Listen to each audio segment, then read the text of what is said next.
it occurs to me that we should talk about dissent a bit, because it is part of human living in life.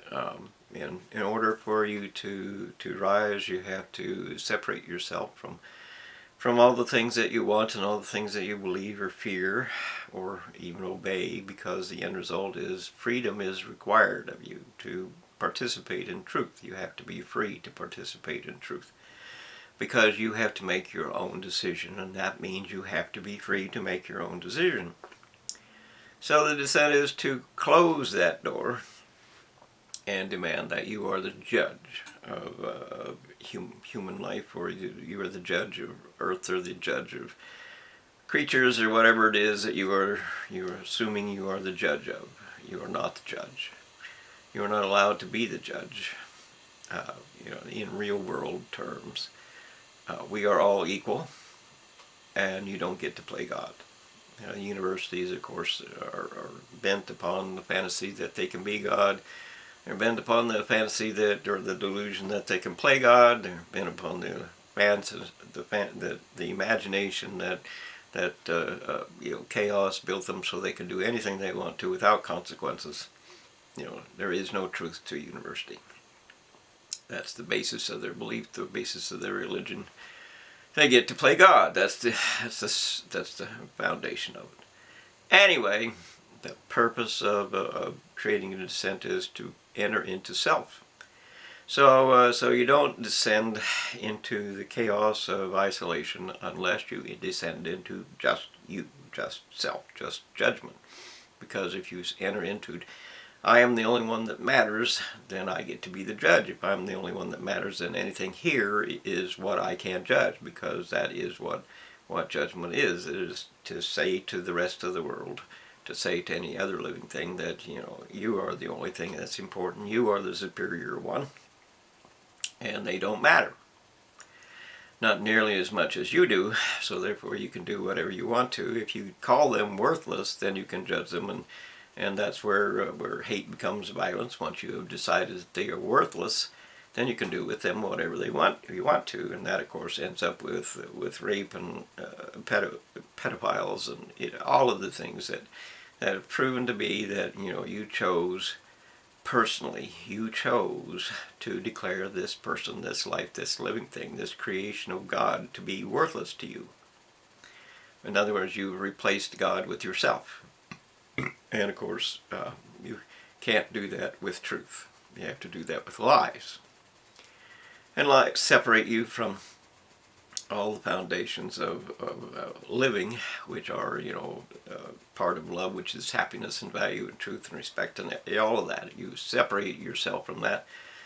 And that makes you isolated in a world of loneliness that is just you. You have chosen to be just you. You've chosen to be the superior one, and you can't be the superior one unless you make all the other people, all the other living things, less. So you make them less, and you make them account for that. So the end result is, of course, that there are any number of things that people judge you on.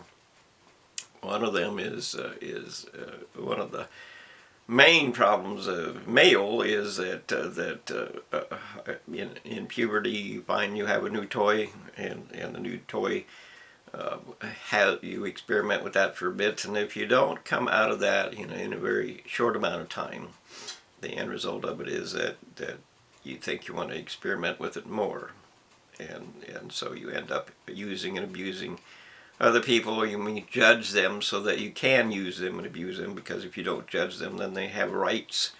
And if they have rights, you can't, abuse them, you can't use them, so then of course there is no respect there. So that's what happens with relationships. That's what happens with the problem of young love, and sex is a very powerful chemical. It's an addiction. And even though you can blame it on addiction, the end result is that you did make the decision to do this. It is your fault. Whatever, if you're using someone, if you're abusing someone, if you're disrespecting someone, it is your choice that caused this.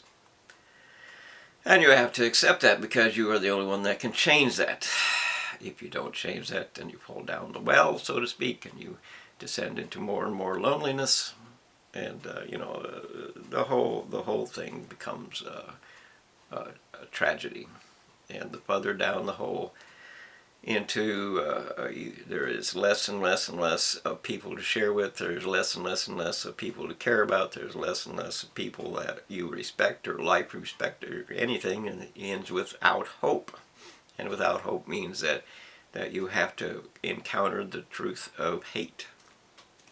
And the truth of hate is separation.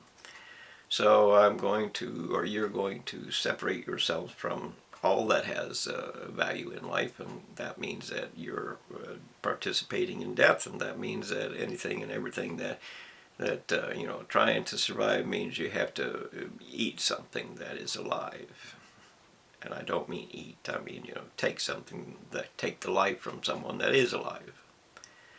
And so you end up with that, and then there's violence from that, and war from that, and all kinds of things from that. Tyrants live in the bottom end of the descent, because they fear the retribution of others, and that means that they have to do something that's even more heinous so that you fear them more. And of course that means that somebody else is going to try to do something even more heinous than you did, and then you do something more heinous than they did. And the end result is that the belief that you can play God, and the belief that you are God because you created all kinds of hell, which is of course Satan.